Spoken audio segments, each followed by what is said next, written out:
February 1959. On the desolate, snow-covered slopes of a mountain named Kholat Shakhl, or Dead Mountain, a search party stumbles upon a chilling scene.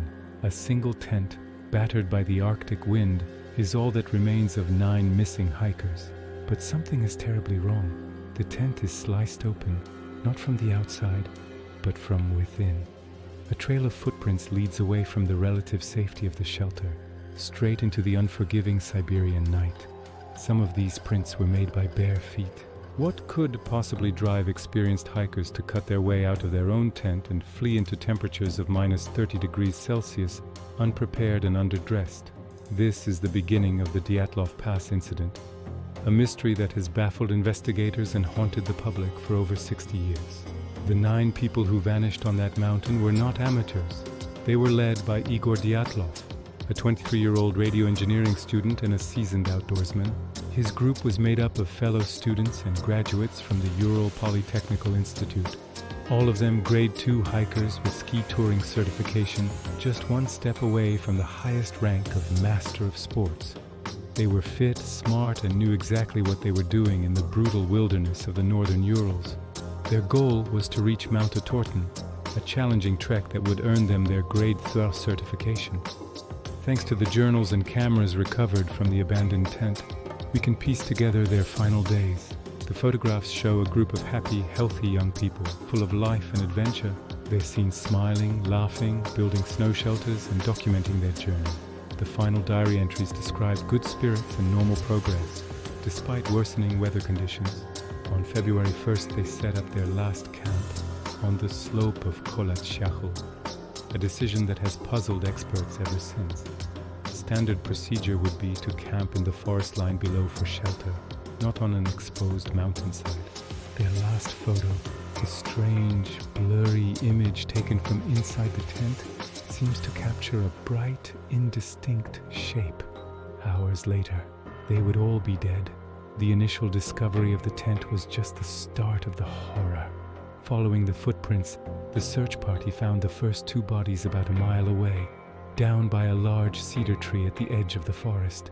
Yuri Krivonishenko and Yuri Doroshenko were found lying next to the embers of a small fire. They were dressed only in their underwear. Their hands were burned and scraped raw. Branches on this cedar tree above them were broken up to a height of 5 meters, suggesting they had desperately tried to climb it, perhaps to get a better view or to escape something on the ground. They had fought for their lives until their fingers bled and then froze to death. A few hundred meters back towards the tent, 3 more bodies were discovered, including that of the group's leader, Igor Dyatlov. He was found on his back, one arm raised as if to shield his face, his other hand clutching a birch branch. Rustem Slobodin and Zinaida Kolmogorova were found nearby.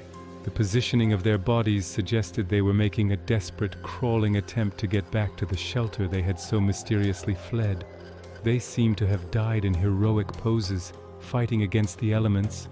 But why had they left the tent in the first place? They too had succumbed to hypothermia. For 2 months, this was the extent of the discovery. 5 hikers, frozen to death. A tragic but perhaps explainable accident. But the real mystery was yet to be found. It wasn't until May, when the thick snow began to melt, that the final 4 hikers were discovered. They were located in a ravine about 75 meters from the cedar tree, buried under 4 meters of packed snow in what appeared to be a makeshift den. And this is where the story turns from a tragic accident into a truly macabre and baffling puzzle. Lyudmila Dubinina was found kneeling, her face pressed against a rock. Her tongue, eyes, and parts of her lips were missing. Semyon Zolotaryov, a former soldier and the oldest of the group, had his ribs crushed on one side. Alexander Kolevatov also had severe internal injuries. And Nikolai Thibault Brignol had suffered a catastrophic skull fracture. The autopsies deepened the enigma. The coroner stated that the force required to inflict the injuries on Zolotaryov and Dubinina was equivalent to being hit by a car. Yet, bizarrely, there were no corresponding external wounds, no bruises, no soft tissue damage. It was as if they had been crushed by an immense internal pressure. How is that possible? And what could explain Dubinina's missing tongue? Animals were suggested, but scavengers typically go for softer tissues first, and the other bodies were largely untouched in that way. The official investigation was stumped. Then came the other strange discoveries. Forensic tests revealed that the clothing of two of the victims, Krivonishenko and Kolmogorova, was radioactive. Not dangerously high levels, but significant traces of thoracic decay. Why would hikers in the middle of the Ural Mountains have radioactive material on them? Some of the victims had worked in nuclear facilities, but the contamination was on the outside of their clothes, suggesting recent exposure. Adding to the high strangeness, another group of hikers located about 50 kilometers south of the incident reported seeing strange glowing orange spheres or orbs in the sky to the north on the night the Dyatlov group died. Even the lead investigator, Lev Ivanov, would later claim he was ordered by high-ranking officials to drop this line of inquiry. Faced with a series of unexplainable facts, the Soviet authorities did something highly unusual. They abruptly closed the case in May 1959, just 3 months after it began.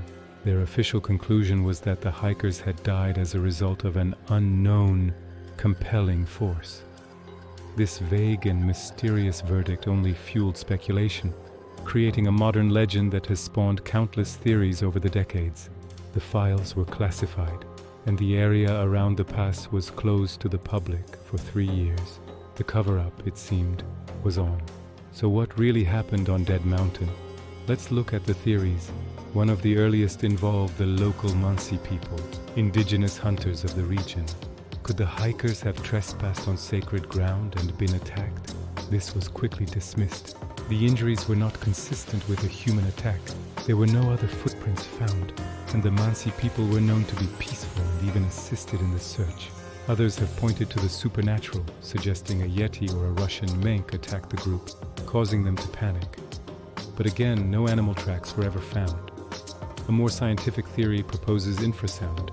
This hypothesis suggests that a specific wind pattern, known as a Kármán vortex street, could have hit the mountain and produced extremely low-frequency sound waves. Infrasound is inaudible to the human ear, but at certain frequencies it can induce feelings of intense panic, nausea, and dread, essentially driving a person temporarily insane. Could this have caused the group to irrationally cut open their tent and flee into the freezing cold? It's a compelling idea that explains the initial panic, but it doesn't account for the massive internal injuries or the radiation. Perhaps the most popular and enduring theory involves a secret military weapons test. The Cold War was at its height, and this region was known for military activity.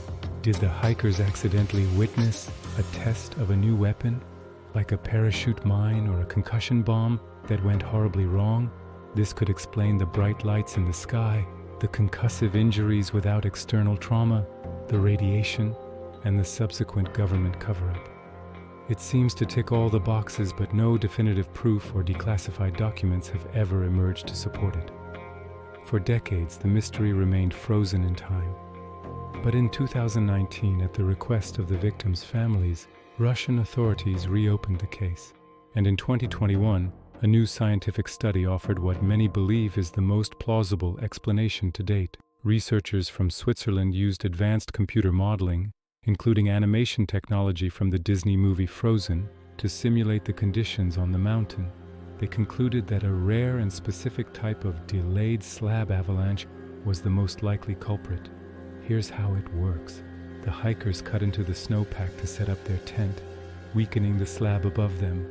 Hours later, katabatic winds, strong downslope winds, piled more snow onto the slab, increasing the pressure.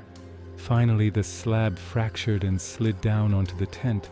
It wouldn't have been a huge, burying avalanche, but a smaller block of dense, heavy snow.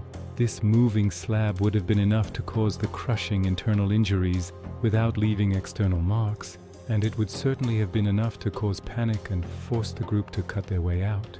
The theory suggests that once outside, disoriented and in the dark, some injured, they became separated and succumbed to the brutal elements. This theory elegantly explains the initial event and the injuries, linking them together in a tragic chain of natural events. And yet, it doesn't explain everything. It doesn't explain the missing tongue, the radioactive clothing, or the strange orange spheres seen in the sky. It offers a logical sequence of events but leaves the most bizarre details unresolved. The mountain keeps its secrets. Today, a monument stands at the pass, dedicated to the 9 souls who were lost there. Their story serves as a chilling reminder of the power of nature and the enduring pull of the unknown. Even with modern science and reopened investigations, some questions may never be answered. As one investigator wrote, "Some nights are so cold that even the truth freezes." This is the Deep End Chronicles. If you want to explore more of the world's most haunting mysteries, make sure to subscribe and hit that notification bell. Thanks for watching.